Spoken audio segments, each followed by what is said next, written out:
Hello दोस्तों, आज आज हम पढ़ेंगे साझेदारी का प्रवेश। यानी एक साझेदारी फर्म में जब साझेदारों का जब कोई नया साझेदार फर्म में उपस्थित होता है, यानी कि जब कोई नया साझेदार फर्म में आता है या फर्म से जाता है, तो उस समय जो संपत्ति और दायित्वों का पुनर्मूल्यांकन किया जाता है। तो आज हम उसे जानेंगे कि किस तरह से नए साझेदार के प्रवेश पे या नए साझेदार के फर्म को छोड़ के चले जाने पे संपत्ति और दायित्वों का पुनर्मूल्यांकन किया जाता है। साथ ही हम ये भी देखेंगे कि पुनर्मूल्यांकन खाता बनाया क्यों जाता है, यानी क्या कारण है कि पुनर्मूल्यांकन खाता बनाना आवश्यक होता है और ये किस तरह से बनाया जाता है। तो ये चैप्टर है साझेदारी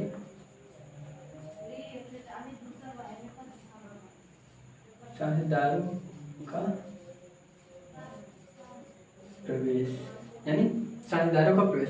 साझेदारों का प्रवेश जब भी होता है तो उस समय जो भी फर्म की स्थिति है वो उसका वैल्यूएशन किया जाता है, यानी दोबारा उसका मूल्यांकन किया जाता है। तो इसी को पुनर्मूल्यांकन बोला जाता है।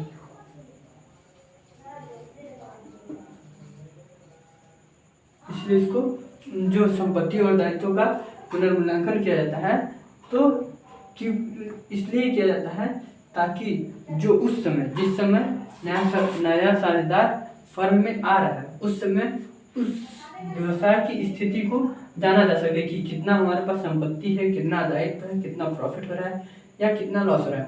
उन सब चीज़ों की जानकारी प्राप्त करने के लिए पुनर्मूल्यांकन खाता बनाया जाता है। इसको इंग्लिश में रीवैल्यूएशन कहते हैं।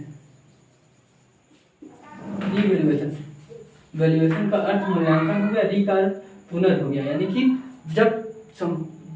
जब एक नियमित तौर पर चलते हुए व्यवसाय का किसी कारणवश पुनर्वैल्यूएशन करने की यानी पुनर्मूल्यांकन करने की आवश्यकता होती है, तो उसे ही रीवैल्यूएशन यानी पुनर्मूल्यांकन खाता कहते हैं।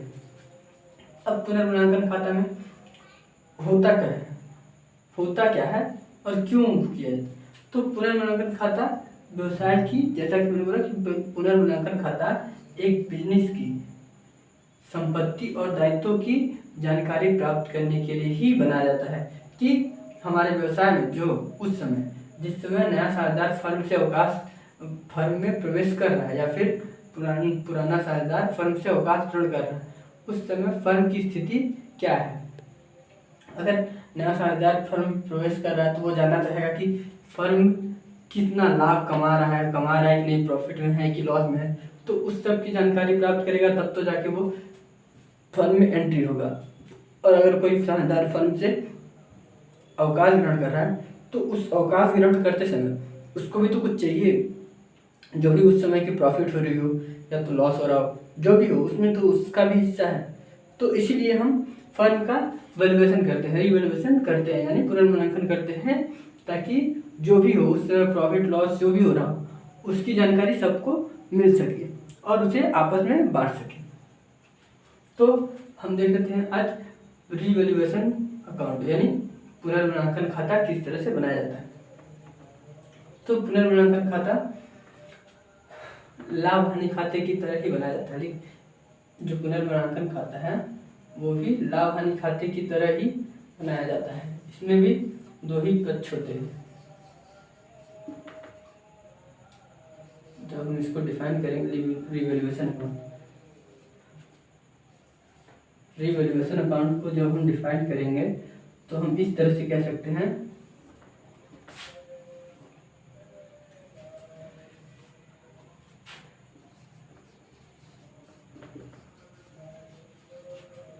पर्टिकुलर अमाउंट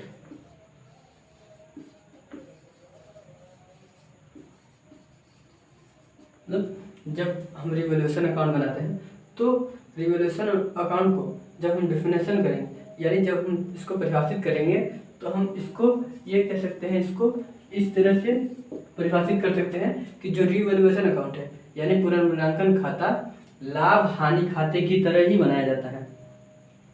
इसका भी जो फॉर्मेट है वो लाभ हानि खाते की तरह ही है, इसमें भी दो पक्ष होते हैं, एक डेबिट पक्ष और दूसरा क्रेडिट पक्ष। ठीक, इसके डेबिट पक्ष की ओर क्या लिखी जाती है, संपत्ति। इसके डेबिट पक्ष की ओर संपत्तियों के मूल्यों में कमी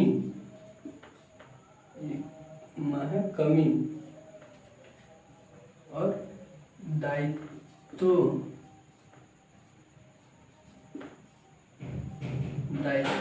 के मूल्यों में वृद्धि, यानी संपत्तियों के मूल्यों में कमी जो होगी और दायित्वों के मूल्यों में जो वृद्धि होगी, और जो छूटे हुए दायित्व होते हैं, यानी इसके बाद भी अगर कोई दायित्व छूट जाता है तो छूटे हुए दायित्व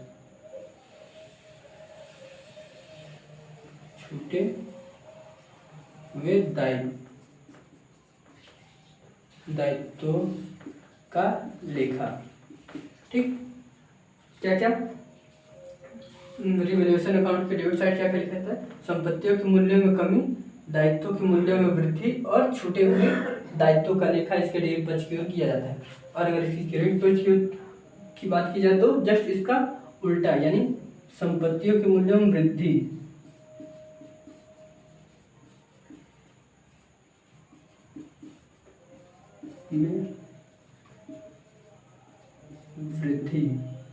और दायित्वों के मूल्यों में कमी और छूटे हुए दायित्व और छूटी हुई संपत्तियां, छूटी हुई संपत्तियां।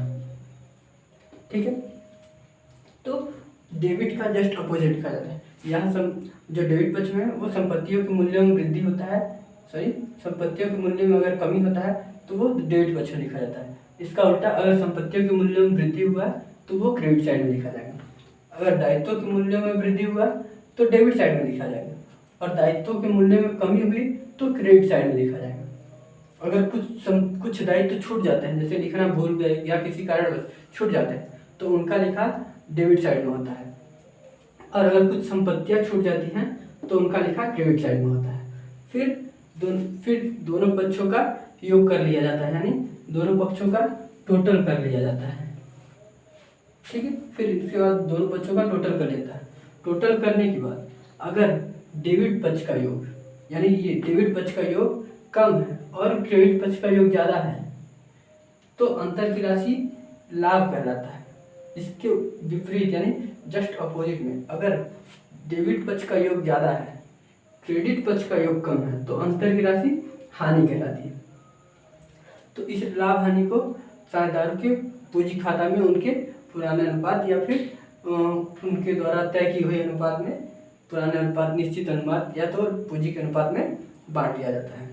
तो ये था संपत्तियों का पुनर्मूल्यांकन खाता क्यों किया जाता है। अब इससे ही हम ये भी संपत्तियों और दायित्वों का जनरल एंट्री भी बना सकते हैं। जो रिवैल्यूएशन अकाउंट है, इसी के आधार पे हम जनरल एंट्री भी बना सकते हैं, अगर संपत्तियों की मूल्य में जो कमी या वृद्धि होती है उसकी। जैसे देख लेते हैं, जैसा कि पता है कि जो डेबिट साइड लिखा जाता है वो 2 में करके लिखा जाता है, और 2 डेबिट 2 अगर जनरल एंट्री में और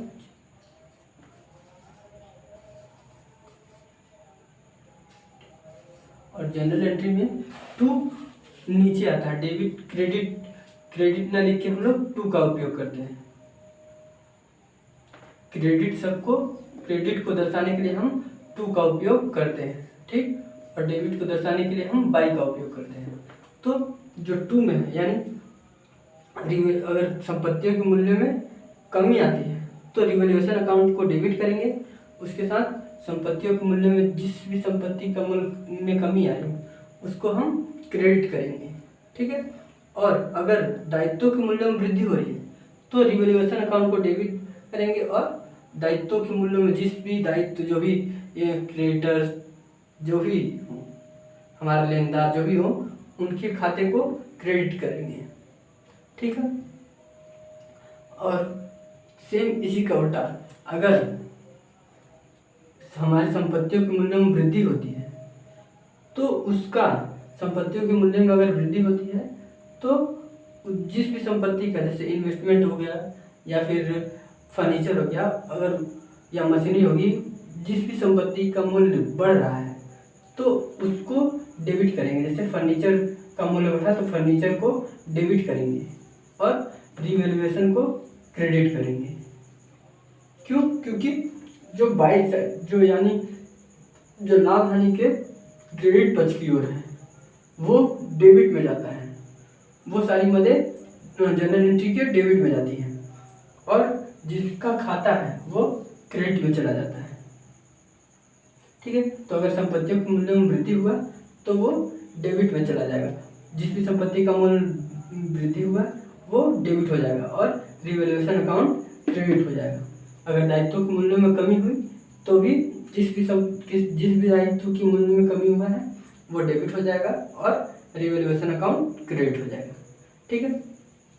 तो इस तरह से संपत्ति और दायित्वों का रिवैल्यूएशन किया जाता है।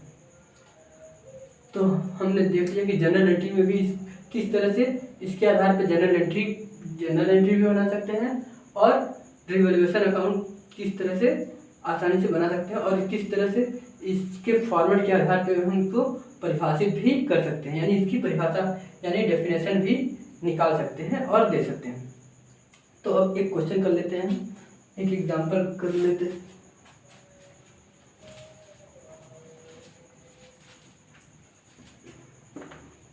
सिर्फ ये मिटा देते हैं,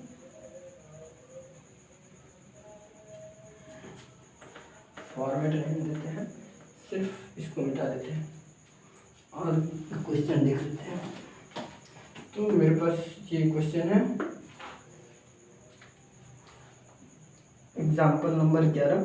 रवि, सोम और मंगल 2-3-5 के अनुपात में लाभ हानि बांटते हैं। उनका चिट्ठा 31 दिसंबर 2017 को निम्नलिखित था, जिसमें सामान्य संचय था 18,000, लेनदार थे 12,000 के, पूंजी थी रवि की 20,000, सोम की 18,000 और मंगल की 16,000। इसके साथ ही और एसेट साइड था भवन 40,000 का, फर्नीचर 20,000, देनदार 15,000, रोकड़ 9,000।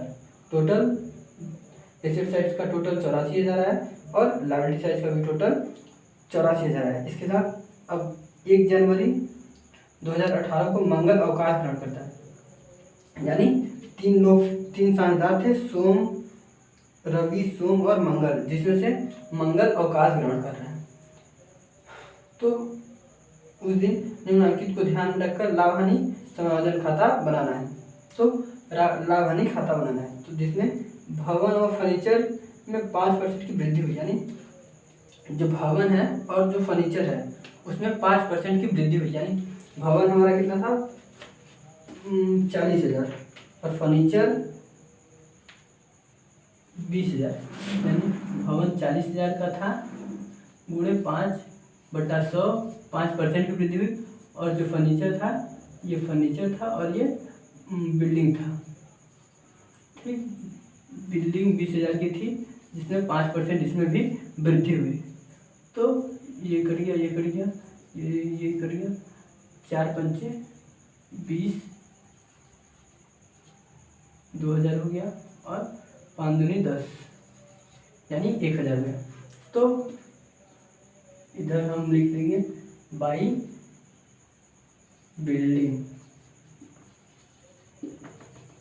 बिल्डिंग कितना 2,000, क्योंकि संपत्तियों के मूल्य में वृद्धि हुआ है। और फिर लिखेंगे बाई फर्नीचर 1,000 से। ठीक, यानी ये हमारे संपत्तियों के मूल्य में वृद्धि हुआ है, तो संपत्तियों के मूल्यों में वृद्धि को क्रेडिट साइड में लिखा जाता है। ठीक है। और दूसरा देख लेते हैं, देनदार पर 10% अशुद्ध ऋण संचय, यानी मान लो हमें 10 जो हमारे डेटर है, मान लो 15,000 का कोई डेप्टर था, जिस पर 10% अशुद्ध ऋण संचय यानी बैड डेब्ट के लिए रिजर्व करना है। तो ये हमारे लिए एक तरह का हानि है, क्योंकि हमारा 15,000 मिलना था, जिसमें से हमें आशा है कि 15,000 का 10% यानी 1,500 रुपये नहीं मिलेगा। तो उसके लिए एक तरह का ये हमारे लिए खर्चा है। तो हम यहाँ लिख देंगे टू बैड डेब्ट रिजर्व कितना 1,500 रुपये। ठीक है, तो ये एक तरह का हमारे लिए हानि है। और तीसरा है लेनदारों पर 5% कटौती। लेनदारों पर 5% कटौती यानी ये हमारे दायित्व में कमी है, क्योंकि मान लो हमारे पास लेनदार थे 12,000 का, मतलब 12,000 का कोई लेनदार था, मतलब किसी को मेरे को एक बिजनेस को जो फर्म है उसको 12,000 देना था किसी को, लेकिन उसमें से अब क्या कह रहा है कि 5% नहीं देना, पर 5% काट के देना है, बाकी जो आएगा 5/100 यानी जो लेनदार है उसमें से, जो 12,000 का लेनदार है उसमें से उसका 5% काट के देना है। तो 12,000 का 5% में 12×5 60, 600 रुपये।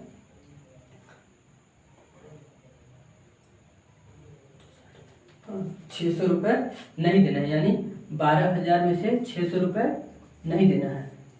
तो हमें देना कितना है 11,400, यानी 11,400 देना है, यानी 600 रुपये हमारे बच गए। तो ये हमारे लिए क्या है, एक तरह का लाभ ही है। तो ये हमारे दायित्व के मूल्यों में कमी है, तो किस साइड जाएगा, क्रेडिट साइड। कितना है बाई क्रेडिटर्स रिजर्व 600, क्योंकि एक तरह से ये हमारे दायित्व में कमी हो गया, क्योंकि 12,000 देना था, लेकिन अब हमें सिर्फ 11,400 ही देना पड़ेगा। 600 का फायदा हो गया, 600 हमें नहीं देना पड़ेगा, तो वो बच गया। तो ये हमारे दायित्व में कमी हो गया 600 का, इसलिए वो दायित्व में कमी को क्रेडिट साइड लिखा जाता है। और वैधानिक व्यय 200 रुपये। अब 200 रुपये हमें खर्च करना है, वैधानिक व्यय है यानी लीगल चार्जेस, लीगल एक्सपेंस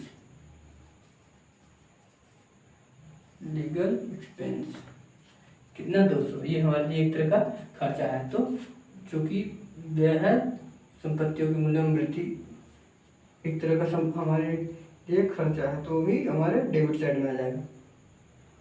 तो अब इसको हम टोटल कर लेते हैं।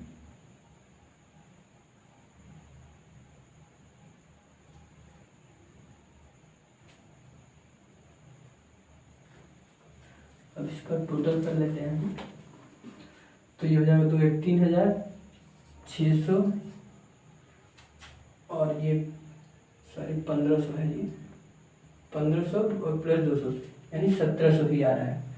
जब 3,600 में हम 1,700 माइनस कर देंगे तो 16 में से 7 9 709 तो में से यानी 1,900 रुपये बचेगा। तो इस साइड 1,900 रुपये हमारा लाभ हो गया, तो टू प्रॉफिट हो गया। टू प्रॉफिट कितना 1,900 रुपये। ठीक है, यहाँ भी आ जाएगा 3,600 रुपये, यानी इसका टोटल 3,600 रुपये हो गया, इसका टोटल 3,600 रुपये। ये 1,900 रुपये हमारा प्रॉफिट हो गया, जिसको हम इन दोनों के हिस्से में बांटेंगे, जैसे सोम और मंगल के हिस्से में, इनके पुराने अनुपात में, जो कि क्या था 3:2 था, 3 और 2।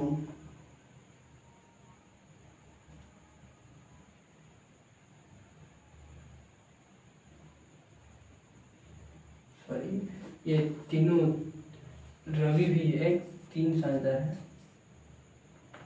तीनों के हिस्से में उनके पुराने अनुपात में बांटेंगे। तो यहाँ पे हम कैलकुलेशन कर लेते हैं 1,900 का पूरे 3 2 5 था।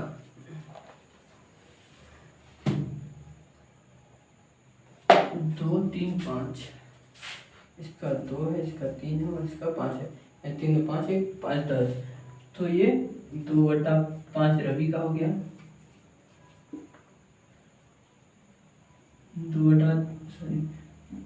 5 तो 10, 2/10 तो 1 10 से 0, 19 दूना 38, 380 रुपये।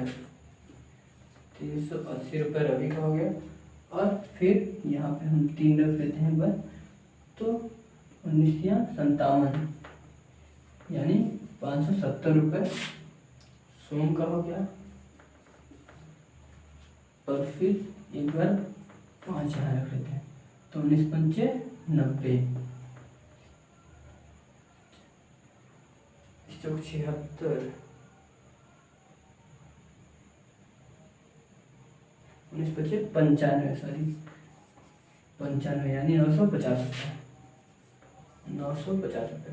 अब देख लेते हैं कि इसका टोटल ये अगर आ रहा होगा तो हमारा क्वेश्चन सही है। तो 0 का 0, 8 7 15, 5 20 की 0, हाथ की 2, 3 5 3 8, 8 9 8 17 और 2 19, यानी सही है।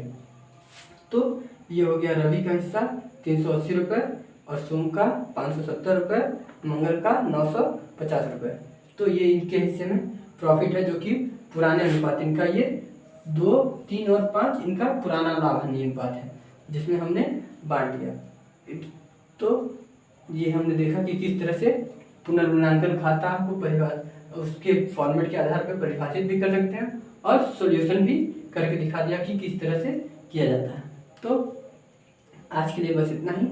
अगर वीडियो पसंद आए तो लाइक शेयर और कमेंट जरूर करें। Thank you.